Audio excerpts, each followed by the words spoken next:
Sports perspective interpretation of the news based on evidence, including data, as well as anticipating how events might unfold based on past events. The Warriors make every NBA game special by Chuck Culpepper.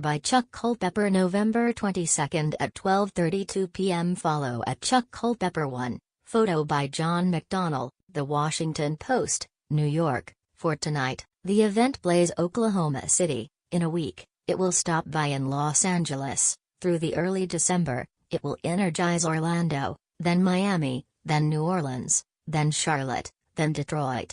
It certainly doesn't feel like some understated grind from some 82-game schedule.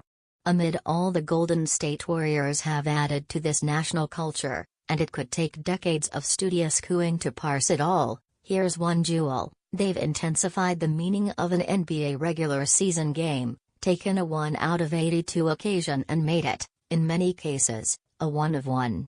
When they're coming to your town, the forecast calls for buzz. Other bright light clubs have done this, the O'Neal Bryant Lakers come to mind, but maybe not in the same way. Inasmuch as it's still startling to walk by New York store windows and see the dominance of the branding of a long obscure franchise from 2,560 air miles away. It was something else on Sunday in Brooklyn, to feel the energy boost from the Warrior vitamin. These regular season NBA games, of course, means something, but usually not all that much more than something. It's wisely understood as poppycock that anybody could play 82 games full on in this extraordinary athletic pursuit. A loss does not scream for civic examination as in the NFL or college football. It's a league in which the best team can trail by 24 points and win in Philadelphia one night, last Saturday, then lead by 28 and nearly lose in Brooklyn the next, last Sunday, and everybody understands. Everybody might nod knowingly when Draymond Green says, "It's kind of unrealistic to be focused for 48 minutes, but you try."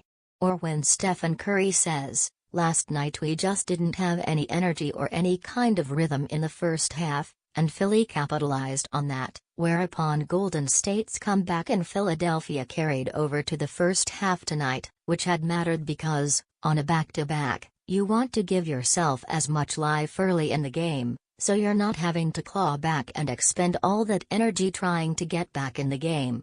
These factors, understood by most fans, can make any 1 of 82 occasion seem very much a 1 of 82 occasion, but then here come the Warriors. The people line up outside in a compelling amount of Warriors gear, and there's enough squealing giddiness to make it all feel uncommonly alive. They can make the Warriors seem almost halfway a home team at times, and you can feel the adoration in the air. When the public address introduces Curry, the little boom of joy might sound like he's almost right at home. In the long view, this all remains stunning.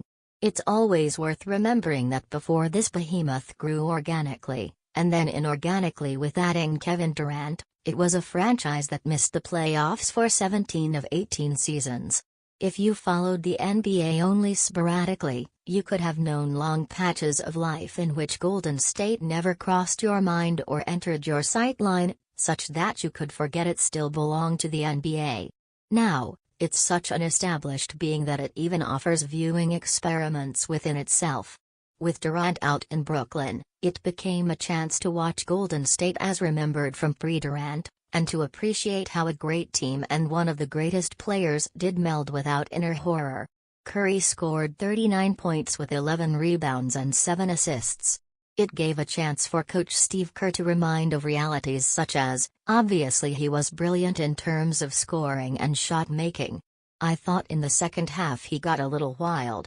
He's such a dominant force out there that the challenge for him is to always find that balance.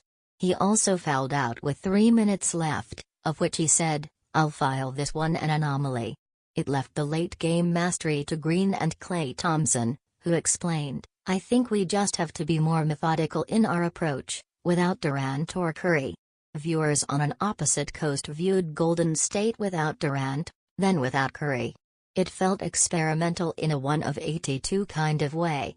But all along, The people in the Warriors gear that stars in the store windows of the faraway metropolis had a distinctive reaction whenever Curry dribbled near a defender, or shot. The sound had some buzz in it, and some thrill, some gasp, and much stir. It would be a hard sound to spell, but it was much more than a 1 of 82 sound, and on a night when the visitors lacked merely one of the best players ever. When you're coming off a championship, Green said with realism, it's always going to be different than when you're not. That's just the way it is, you're going to be hungrier when you're not. Things have gotten off to kind of a slow start, but we've picked it up since then. It's been business as usual as of late. That business goes from town to town, with the chance that no business ever did any more to light up a